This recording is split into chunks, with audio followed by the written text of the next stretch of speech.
School libraries face many challenges on a day-to-day basis. Staffing and budgeting concerns are probably one of the first things that you think of, but there are other challenges which some may not think about. Library classification and its impact on reluctant readers is one. Elementary school students naturally love to read, right? This is actually a misconception. In reality, the elementary school building is full of hesitant or reluctant readers. Wait, so you are telling me that kids don't like to read? Unfortunately, yes. Let me just put this into perspective. When an average fourth grade classroom of 28 students was asked, "Do you like reading?" only 15 said that they actually like to read. What has happened with those other 13 students, and how can I help them learn to love to read? Many librarians do an excellent job of reader's advisory, finding what the kids like to read and pointing them in the right direction. But what happens when you are not there to help?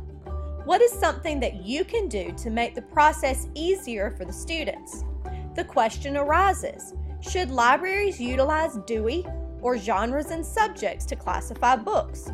Which model is more likely to help those reluctant readers find a book that they like when you are not there?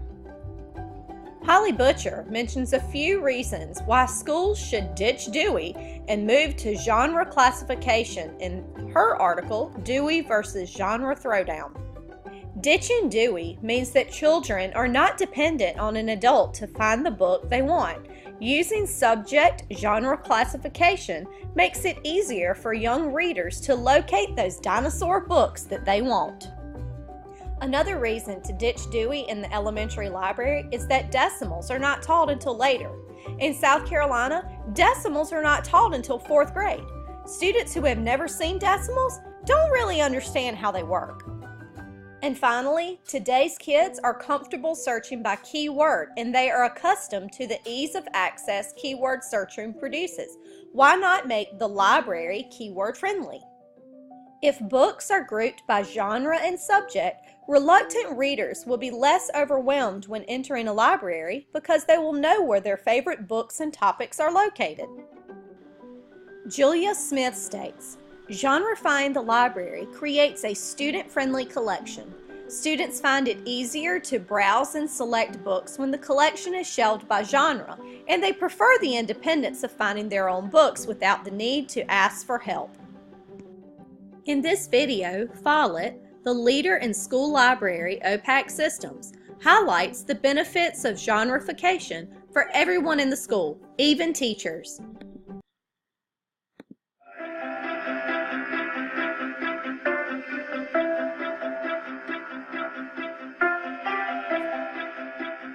My favorite book to read is probably humor.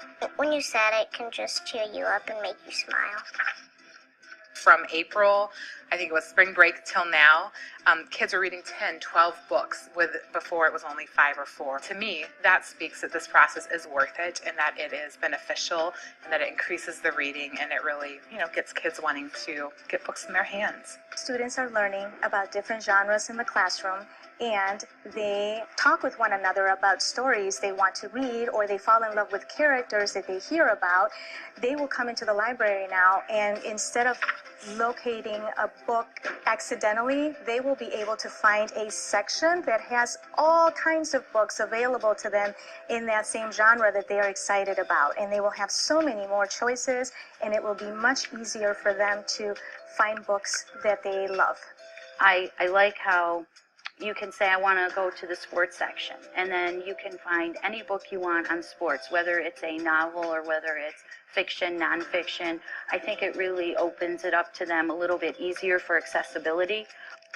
I think that the impact that the genreification will have on our library is, I don't even know if I understand the impact that it's going to have yet, but I know that teachers will start using the library and be able to pull in maybe mentor texts from different genres. And currently right now in our district, we're unpacking the standards. So a lot of the standards then have genres, specific things that each grade level needs to do. So I'm hoping that that will help support the teachers in the classrooms.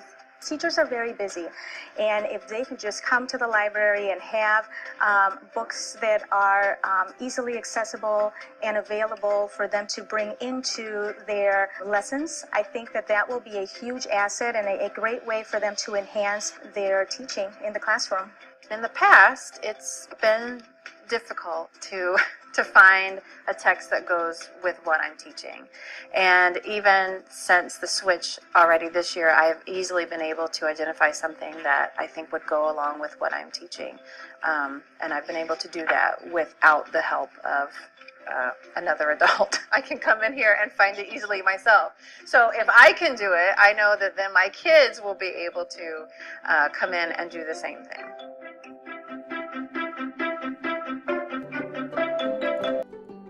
After viewing this video, the benefits of a genre-classified library in a school is evident. The possibilities of this type of classification system are endless and would support both students and teachers. But reclassifying a library will take me forever. How am I supposed to accomplish a task like that? This isn't a task that you can achieve overnight, but here are some pointers to get you started.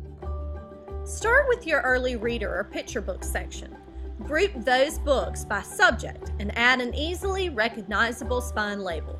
Books about dinosaurs could have a small picture of a dinosaur with the word on each spine.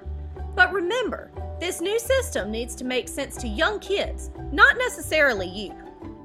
Next, group the nonfiction books by subject. Remember, kid-friendly is key. Make some cool, eye-catching signs to label each subject section of books. Finally, tackle that fiction section. This section will probably be the most challenging, but also the most important to get student input. Should there be a section of series books? Should there be a section of mystery books? Let the students help you come up with genre categories because they are the ones who will use it. Nancy Goldblatt also suggests getting the input from students and teachers on the categories which should be used in her article, One Easy Decision, Genre Classified Fiction. Once students can find books they are interested in easier, they are more likely to keep coming back and eventually expanding to other sections. Holly Butcher states that the change in organization provided students with better browsing opportunities and therefore piqued interest in broader categories. In conclusion, school librarians, especially in the elementary school, need to arrange their libraries in a way that makes it easier for students to find the types of books which they are interested in reading. This will increase circulation numbers, and it will allow reluctant readers to find something which interests them and keep them coming back for more.